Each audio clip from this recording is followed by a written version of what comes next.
It's breathtaking. When you see sand here, imagine water. If you dive in, you can't reach the bottom. You dive in. Yes, it's called swimming. I don't believe you.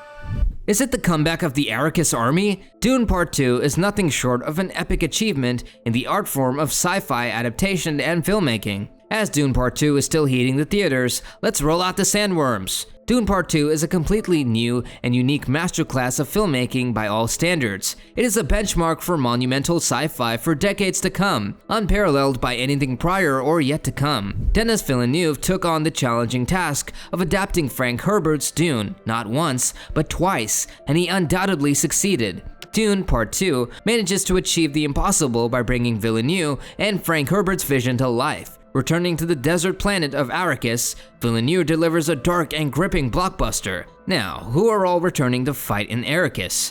Part 2 begins shortly after the first film with Paul, played by Timothée Chalamet, and his mother Jessica, played by Rebecca Ferguson, adjusting to their new life among the Freemen in their vast deserts of Arrakis. Paul learns desert survival skills from Chani and Stilgar, played by Zendaya and Javier Bardem, while Jessica continues to spread the belief that Paul is a messiah. Paul's mother becomes a significant character as the movie progresses. She tends to play a very important role as Siege Tibir's Reverend Mother. She happens to be the key character in many sequences in the movie that most align with the different aspects of the novel, which are weird and difficult to explain. A potential antagonist rises when Baron Harkonnen, the character portrayed by Stellan Skarsgård, takes control of Arrakis and its precious spice production.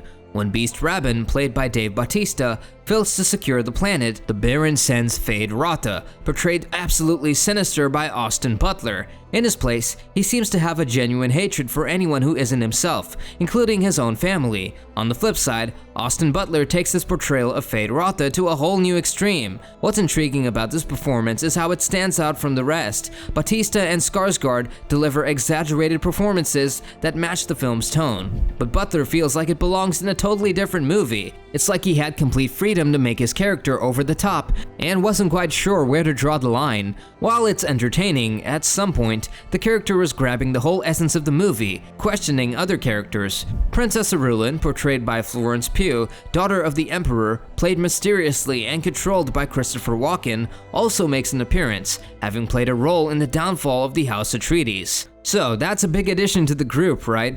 In Part 1, we focused on the Atreides family, but as the world expands, more characters come into play.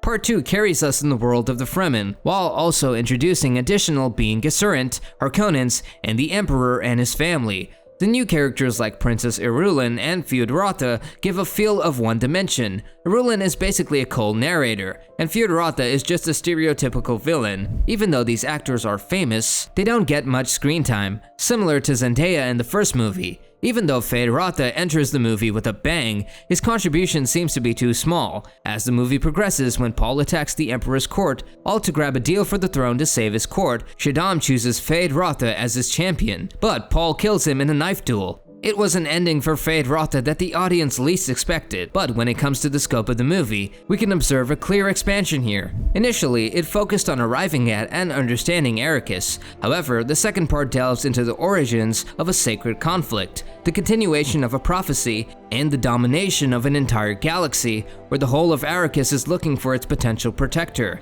It's where the narrative starts to explore the intense themes that define Dune, but for the newcomers who haven't watched Dune Part 1, it can feel quite overwhelming. Part 2 takes things to a whole new level and definitely deserves a second watch to catch all the narrow deviations the movie took from its predecessor. However, for those who prefer a more relaxed viewing experience, all those extra details might just fly over their heads and leave them feeling a bit lost.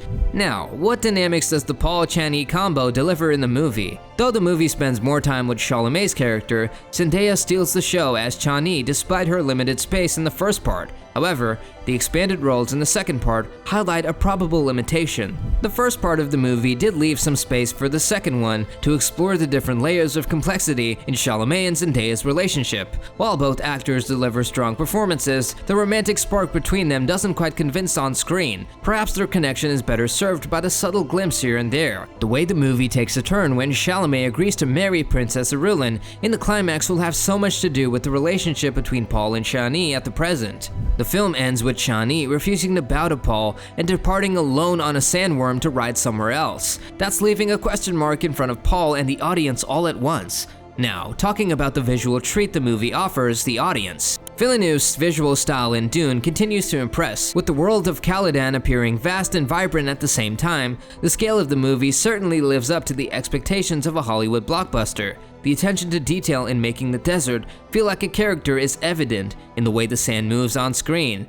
Every moment in the film seems purposeful, whether it's building anticipation for the sandworms or simply letting the characters take in a moment. The cinematography beautifully captures the mystery and beauty of the desert right from the opening shot. With its burnt orange landscape, the presence of the blue Freeman eyes and pitch black uniforms further enhances the rigid feel of the movie. And when the iconic sandworm fight scene arrives, it's nothing short of magnificent. That's how sandworms just became another character in the movie. Unlike the first installment, this movie heavily features sandworms. The director's brilliance is showcased in one of the early scenes, where Paul has to learn how to ride one of the sandworms to earn the acceptance of the Fremens. The entire sequence is absolutely jaw-dropping, and the audience can see a layer of smoothness to it. As the movie pays forward, the essence and effects of sandworms also intensified. But how does the sound design balance this visual treat? Certainly, the captivating visuals are not just the sole factor that sets the Dune movies apart. All from the other Hollywood masterpieces like Interstellar,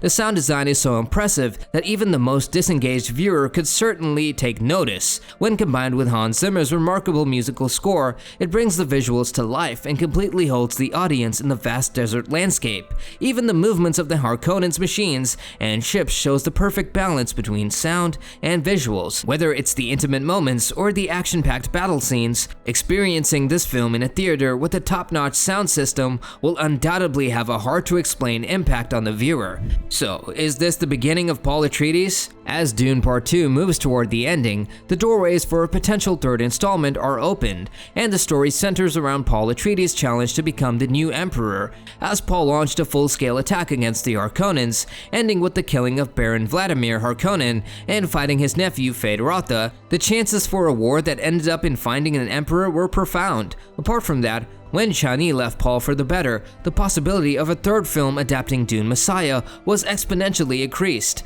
Now it's evident that Part 2 doesn't provide a conclusive ending. Instead, it seems to be the beginning of Paul's journey. It's more of an introduction, leaving us to anticipate what comes next. It definitely is the rise of Paul Atreides, who will be the protector of the Fremens on the planet of Arrakis. There are numerous possibilities, and the potential of the cast and crew has already been proven. So, what do you think of Dune Part 2? Did the sands of Arrakis live up to your expectations? Comment down below, and don't forget to like the video and share it with your fellow fans. Be sure to check in by pressing the bell icon, subscribe for more, and I'll see you all in the next video.